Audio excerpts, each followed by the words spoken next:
Interestingly Kalyan గారిది మీది ఒక బిటర్ స్వీట్ రిలేషన్ నడుస్తుందేమో అన్నట్టుగా అనిపిస్తది. ఎందుకంటే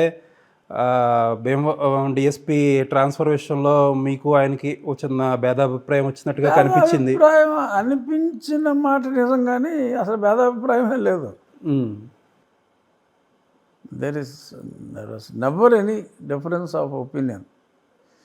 depending on his communication what he got, he has reacted, which is quite good. As a public representative, his reaction is necessary.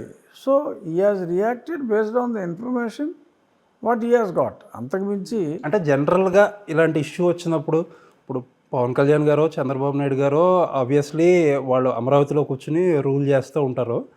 లోకల్‌గా ఏదన్నా issue జరిగినప్పుడు ఆబ్వియస్‌లీ మీలాంటి లోకల్ లీడర్స్‌నో మీ దగ్గర నుంచి కదా ఫస్ట్ ఇన్పుట్ గ్యాదర్ చేయాల్సింది. అది జరగలేదని ఏమన్నా అనుకుంటున్నారు మీరు? లేదు లేదు, నాకు చాలా గౌరవం పవన్ కళ్యాణ్ గారు అంటే. నాకు ఆయనలో నచ్చేదే ఫాస్ట్గా స్పందించే గుణం, ఆయనలోని ఆవేశమే నాకు ఇష్టం.